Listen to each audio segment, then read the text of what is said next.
Walang pag-asa, walang liwanag at walang hahantungan na buhay. Ito ang kulungan na talaga namang kinakatakutan sa buong mundo. At ito rin ang tinatawag ng ibang tao na literal na impyerno sa lupa. Maliban nga dito ay tinagurian din nitong the world highest security prison in the world na pinangalanan na Sekot. Isa nga itong kulungan na may kakayahang ikulong yung 40,000 katao. Kung merong bilibid prison sa Pilipinas na talaga namang kinakatakutan ay sa lugar ng Sekot ay nandito ang mga taong hindi karaniwang kriminal. Dahil sila lang naman ang mga taong literal na halang yung mga kaluluwa. Dahil handa nga ang mga taong nakakulong dito na kumitil ng harap-harapan na walang alinlangan. Ang taong mga nandito ay kumitil lang naman ng 30 katao pataas. At dito nga din matatagpuan ang pinakamalalaking sindikato sa buong mundo na MS-13 at Barrio 18 na talaga namang kinakatakutan ng karamihan dahil ang mga tao na kasali sa mga grupo na ito ay ang mga tinatarget ay ang mga taong nasa politiko, meaning sila yung inuutusan para kumitil ng isang opisyal.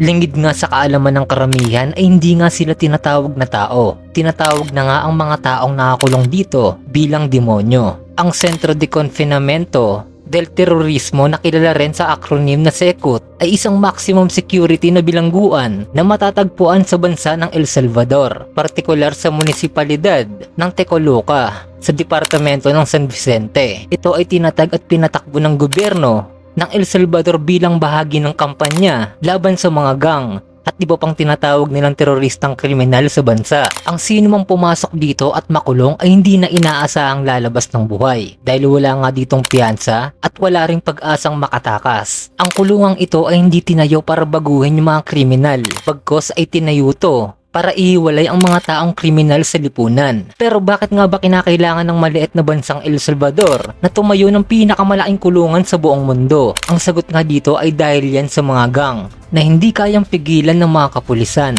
Dahil nga sa tindi ng mga gang sa bansang El Salvador ay nagawa nilang maging makapangyarihan. At umabot nga sila sa point na sila yung nagdidikta ng buhay ng mga tao. Talagang naging laganap nga dito yung pagpaslang, pagkidnap, pang-rape sa mga bata. At naitala nga nila sa loob ng isang taon ay maraming nawawala yung buhay na umaabot ng 100,000 a year nang dahil lang to sa mga gang. At dito nga nakilala ang El Salvador na pinakamapanganib na bansa sa buong mundo. Noong March 2022 ay sa ilalim ng pamumuno ng bagong pangulo na si Pangulong Nayib Bukele ay sinagawa ang isang malaking operasyon sa bansang to laban sa mga naglalakihang mga gang. At sa loob nga ng 16 months na operasyon na to ay naging successful yung mga pagpaplano dahil 70,000 katao na mga kriminal yung naaresto at 2% naman ng mga kabataan ang nasama dito. At sa loob ng 16 months na to ay makikita mo yung mga bus ng mga pulis na talaga namang punong-puno ng mga kriminal kada gabi. At dahil hindi na nga nila ma-maintain yung napakaraming kriminal, ay dito na sinimulan tinayo yung SECOT.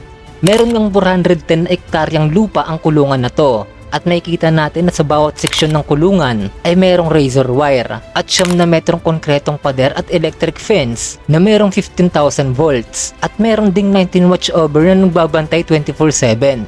Dahil nga sa sobrang higpit ng security na to ay binura dito yung ideyang pagtakas. At sa pagpasok nga ng Secot Prison ay lahat talaga may iiwan. Walang relo, walang mga alahas at walang mga personal na gamit. Yung ginagamit nga dito ng mga security pag may pumapasok tulad ng mga malalaking vlogger at mga news ay ginagamitan nila to ng isang high capacity x-ray scanner. At sa pamamagitan nga ng gamit na to ay makikita yung loob ng katawan ng isang tao. Ginagawa to ng mga security sa Secot para maiwan yung micro SD cards, microchips at iba pang pwedeng ilagay at ibigay sa mga nakakulong.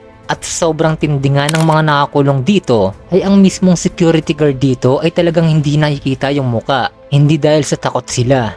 Dahil yung mga taong nakakulong nga dito ay talagang tinatandaan yung kanilang mga muka. At nagsusuot nga sila ng maskara para hindi sila makilala ng mga taong to. Dahil once na makilala nga sila ng mga taong nakakulong dito ay posibleng malagi sa panganib yung kanilang mga pamilya. Dahil gaya nga ng sinabi ko ay kilalang mga sindikato ang mga nakakulong dito. Kaya naman sinisigurado ng gobyerno na maging safe yung kanilang mga security. Ang lahat nga ng mga nakakulong dito ay walang mga valid ID. At ni isang pamilya nga nila ay walang dumadalo kahit isa. Kaya naman masasabi natin na talaga namang walang saysay yung kanilang mga buhay. Ang bawat selda nga ng Secot ay may laman na 80 to 150 katao. At mapapansin nga natin na wala silang ventilasyon, walang bakuran, walang sikat ng araw, at wala ring kutsyon at unan. Isang puting kumot nga lang yung kanilang ginagamit. Pero sa kabilangan ng kanilang matitinding krimen ay hindi pa rin sila pinapabayaan ng gobyerno. Dahil sa isang araw nga ay kumakain pa rin sila ng 3 beses sa isang araw. Ang almusal nga nila ay kanin at beans. At sa tanghalian naman at gabi ay kanin at pasta. At paulit-ulit nga nila tong ginagawa. At ang mga binibigay naman sa kanila dito ay walang kutsara para masigurado ng mga security na hindi sila makagawa ng mga matutulis na bagay sa loob ng kulungan. Sa sekot nga ay meron din silang tinatawag na isolation cell. Ang isolation cell na ito ay para sa mga matitigas yung ulo. Kung lalabag ka nga sa patakaran tulad ng pagwawala at paghahanap ng gulo sa loob ng kulungan, ay dito kanila ipupunta. Yung kama nga dito ay isang semento lamang.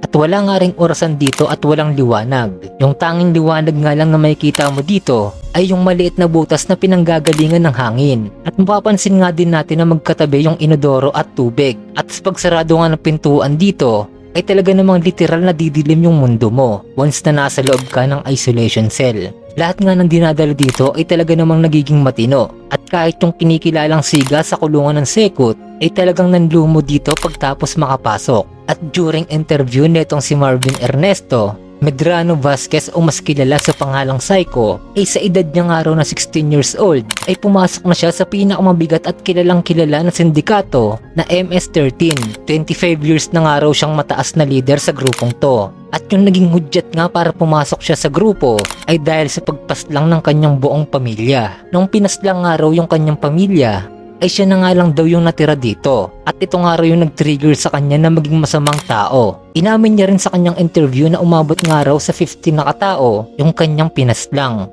So kung iisipin nyo nga ay talaga namang halang yung bituka ng taong to. Hindi naman nakakapagtaka. Dahil kung mapapansin nyo nga na sa pag-interview sa kanya ay pinalibutan siya ng mga kapulisan. At talagang nire-respeto nga nila to at ginagalang.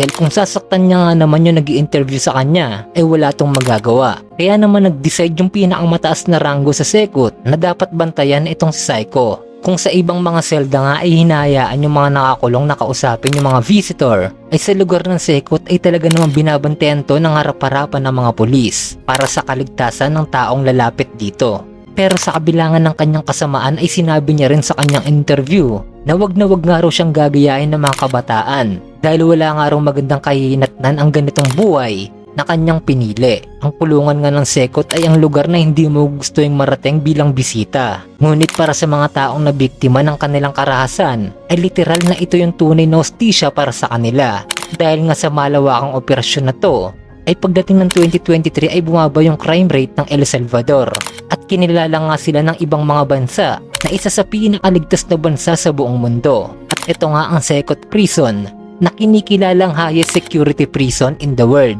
At dito mo rin matatagpuan ang mga taong tunay na demonyo at walang awa kung kumitil ng buhay ng isang tao. So nagustuhan nyo ba ang ating video? Kung oo ay mag-iwan naman ng like sa ating video.